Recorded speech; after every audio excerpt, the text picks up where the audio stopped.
भाग 2 चुड़ैल का शिकार। विवेक ने देखा कि बुर्का पहने महिला का पैर उल्टा था।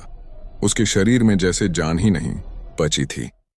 वह भागने के लिए मुड़ा ही था कि एक ठंडी घूरती हुई आवाज ने उसे रोक लिया। यह आवाज ऊपर से आ रही थी। क्या हुआ बाबू, इतना डर क्यों गए? विवेक ने जबरदस्ती अपनी आंखें उठाईं और पीले मरकरी बल्ब की रोशनी में ऊपर चेक पोस्ट की टूटी हुई छत की तरफ देखा। वहां घुटनों के बल बैठी हुई थी एक भयानक चुड़ैल।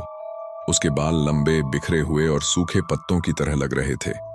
उसकी आंखें गहरे लाल अंगारों की तरह जल रही थीं, जो अंधेरे में चमक रही थीं। उसके होंठों पर एक विभत्स, चौड़ी, खून से सराबोर मुस्कान थी। उसके शरीर पर मैले कुचले कपड़े थे और उसके पैरों में पुराने जंग लगे घुंघरू बंधे थे, जिनसे वही भयानक सीटी जैसी सरसराहट आ रही थी।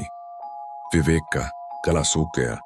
वह पूरी तरह से डर के मारे जम चुका था। तुम यहां किसका इंतजार कर रहे थे मेरे प्यारे बाबू? चुड़ैल ने धीमी खतरनाक आवाज में पूछा। हम तो बस तुम्हारे आने का इंतजार कर रहे थे। विवेक ने देखा कि उसके एक हाथ में एक कंकाल की खोपड़ी थी, जिसे वह लापरवाही से पकड़े हुए थी, जैसे वह कोई खिलौना हो। तभी नीचे खड़ी जीप में एक और डरावना बदलाव आया। ड्राइवर की सीट पर बैठा बुजुर्ग आदमी अब विवेक की तरफ मुस्कुरा रहा था। वह मुस्कान किसी इंसान की नहीं, बल्कि एक मृत प्राणी की थी, जिसके गालों की चमड़ी लटक रही थी। जीप में बैठी बहू भी खड़ी हो गई थी। उसने अपना घूंघट हटा दिया। उसके चेहरे पर सिवाय मांसहीन खोपड़ी और 2 काली खाली आंखों के कुछ नहीं था। विवेक अब समझ गया कि वह बुरी तरह फंस चुका है। ये सब उस चुड़ैल के शिकारी थे। आज रात तुम यहीं रुकोगे? चुड़ैल की आवाज गूंजी। वह छत से नीचे कूदने के लिए तैयार थी। तुम्हारी गरम गरम रूह हमें सालों तक जिंदा रखेगी। विवेक ने अपनी आंखों को कसकर बंद कर लिया। उसने अपनी आखिरी ताकत लगाकर चीखने की कोशिश की, पर उसके गले से सिर्फ एक दबी हुई घरघराहट निकली। उसने सुना कि घुंघरुओं की आवाज अब बहुत नजदीक आ चुकी थी। उसने एक सड़ी हुई ठंडी सांस महसूस की, जो सीधे उसकी गर्दन पर पड़ रही थी।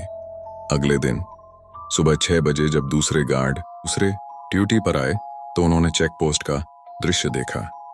बैरियर अभी भी बंद था। चेक पोस्ट की चौकी पर सिर्फ विवेक की खाली तहकी हुई वर्दी मिली। जमीन पर रक्त के कुछ सूखे छींटे थे, जो जल्दी ही जंगल की धूल में मिल गए। जीप, बुजुर्ग ड्राइवर और खोपड़ी वाली महिला सब गायब थे। आज भी जब जंगल पर गहरा अंधेरा छाता है, तो NH-47 पर बने उस खंडार वन चेक पोस्ट के पास ड्राइवर कभी कभी घुंघरुओं की एक धीमी, डरावनी आवाज सुनने का दावा करते हैं। चुड़ैल अभी भी वहां है, बैठी है और अपनी प्यास बुझाने के लिए किसी बाबू का इंतजार कर रही है।